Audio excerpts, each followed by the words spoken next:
Today, I'd like to talk about nutrition as reflected in a case study among the Pima. Nutritional problems may be of deficiency or excess, or from inborn metabolism, cultural factors, and/or environmental factors. However, when dealing with humans, solutions of nutritional problems will almost always require some modification of a cultural habit. The situation facing the Pima in the southwestern United States and northern Mexico is an excellent case study showing the interplay of most of these factors. The Akimel O'odham, or the river people, Pima, of the Sonoran Desert in south-central Arizona have the highest documented rate of diabetes of any ethnic group in the world. Up to 35% of the population develops non-insulin-dependent diabetes mellitus by adulthood. Diabetes-related mortality is 10.8 times higher than among Caucasian Americans. And other long-time desert-dwelling groups or island groups are also prone to high rates of diabetes. The Pima Papago live in the Sonoran Desert. Their territory was artificially bisected by the boundary between the United States and Mexico. Their problem has existed only since World War II. Prior to then, they did not have diabetes. Why? Indian Health Services looked at their traditional diet compared to their diet since World War II, and they found the same amount of carbohydrates. So they told the Pima that it was a hereditary problem they could do nothing about. They had a Thrifty gene. The Thrifty gene hypothesis was first put forth by James Neal in 1962. He suggests that populations whose ancestral environments were characterized by periods of feast and famine experienced positive selection for alleles that promote the storage of fat and energy. In other words, their bodies were very efficient. Moreover, under modern conditions, populations with such thrifty metabolisms are expected to have high rates of type 2 diabetes mellitus and related traits such as obesity. A federal study in 1971 showed that the Pima traditional diet was approximately equal in calories and carbohydrates to the diet of the average U.S. citizen. Therefore, it was thought that changing diet would not help. Instead, the government told the Pima that the diabetes was due to Thrifty genes, and so therefore they could do nothing to prevent it. Other researchers took a closer look and found that a mixture of genetic predisposition, cultural practices, and environmental factors played a role. Let's start with the environment. Plants that grow in the Sonoran Desert are different from those that grow in temperate or tropical areas. Some produce a lot of mucilage, like cactuses. Some produce a lot of fiber, and some have slow-release carbohydrates. The traditional Pima diet is dominated by wild and cultivated desert legumes, such as the mesquite pods,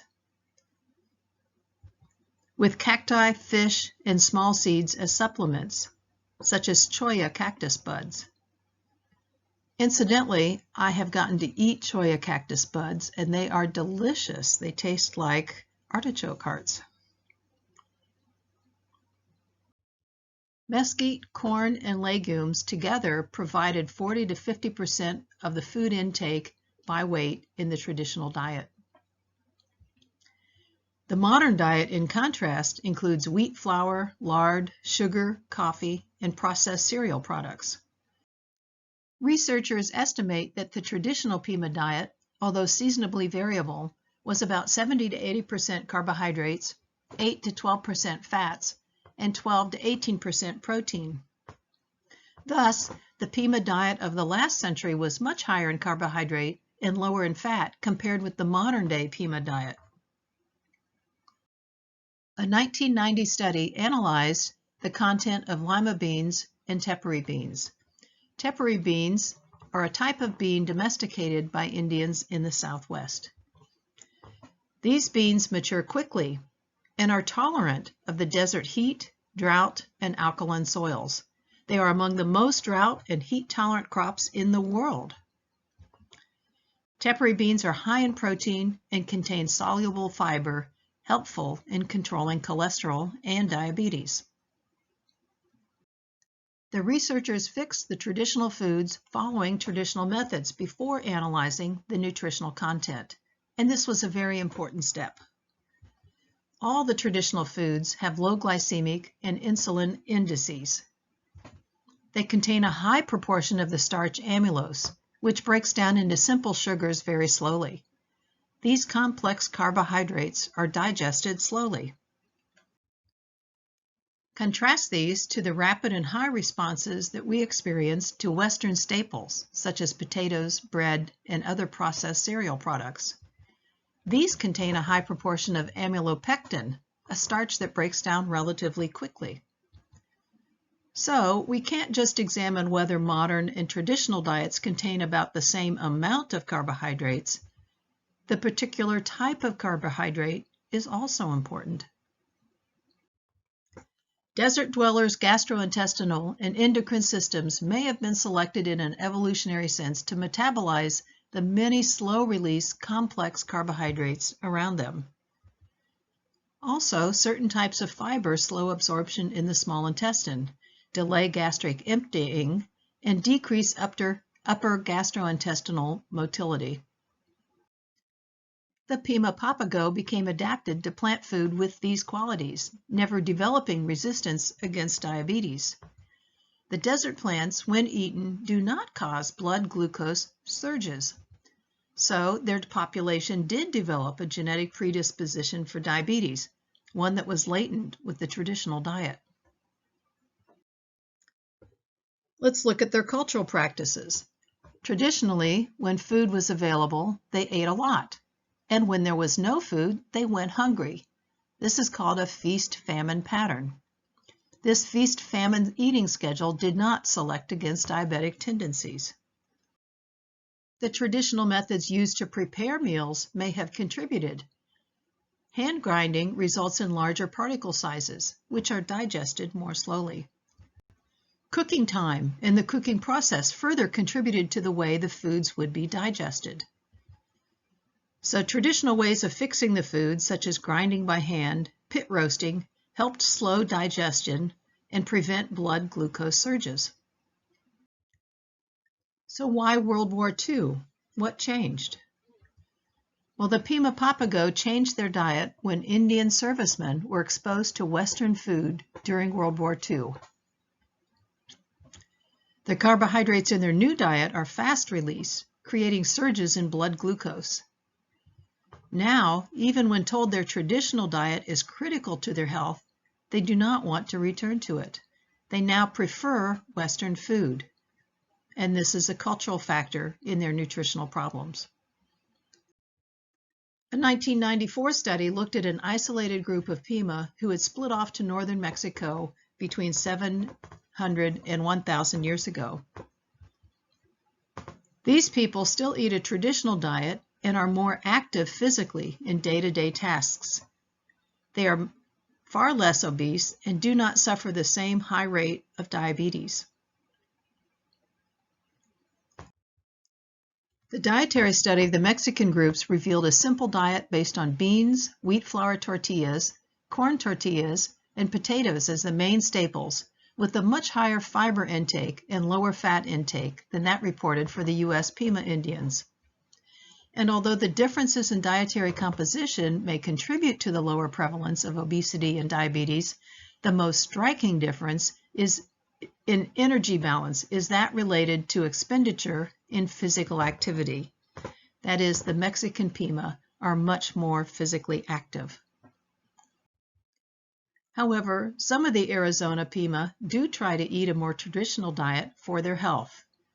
They have also taken walks, public walks, to help promote higher physical activity. When you look at the American Indian populations in general, compared to non-Hispanic white populations in the United States, the prevalence of type 2 diabetes among non-Hispanic whites is 8% as of 2018, whereas it's almost 24% among American Indian Native Americans. That is 2.9 times higher frequency of diabetes. And when you look at the death rate from diabetes, you can see that the non-Hispanic white death rate averages 18.8%, whereas it's nearly 50% among American Indians, Native Americans.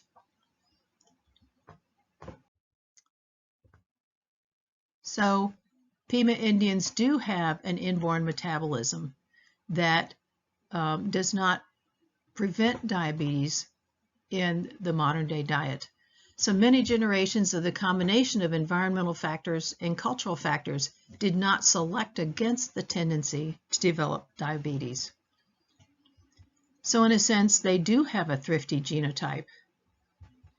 And in fact, so do other groups isolated in areas with similar harsh resources, such as Australian Aborigines and some Pacific Islanders. The traditional hunter-gatherer lifestyle of Australian Aborigines, characterized by high physical activity and a diet of low energy density, that is low fat, high fiber, promoted the maintenance of a very lean body weight and minimized insulin resistance. In contrast, for most Aborigines, a Western lifestyle is characterized by reduced physical activity and an energy-dense diet, high in refined carbohydrates and fat, which promotes obesity and maximizes insulin resistance. When Australian Aborigines make the transition from their traditional hunter-gatherer lifestyle to a westernized lifestyle, they develop high prevalence rates for obesity, non-insulin dependent diabetes, impaired glucose tolerance, hypertriglyceridemia, hypertension, and hyperinsulinemia.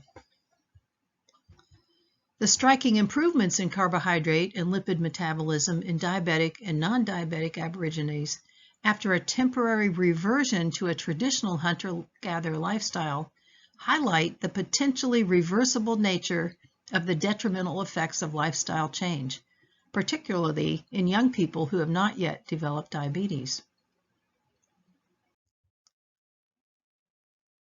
In recent years, researchers have begun to test the Thrifty gene hypothesis by looking for specific alleles, that is, genetic variants, linked to type 2 diabetes mellitus, that is, adult onset diabetes, in various populations around the world. Miles and others studied the genes of Tongans in the Pacific Islands and identified a type 2 diabetes mellitus risk allele at unusually high frequency in Polynesians.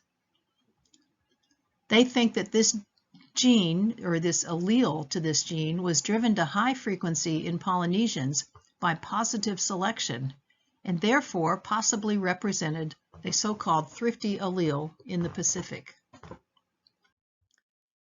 They suggest two scenarios.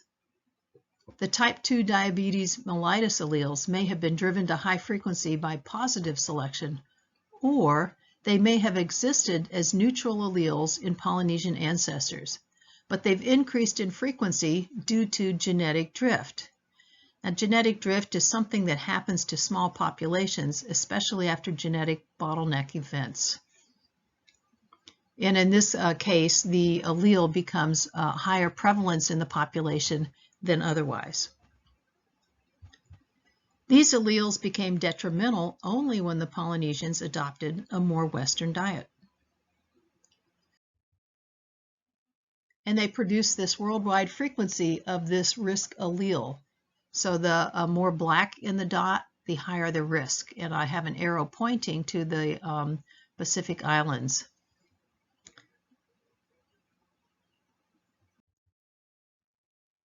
So to return to my original statement, solution of nutritional problems will almost always require some modification of a cultural habit. Nutritional problems may be of deficiency or excess. from inborn metabolism, cultural factors, and/or environmental factors. But I think the lesson to be learned here is that simply telling someone to change their diet will not frequently work, that you also have to somehow modify their cultural habits.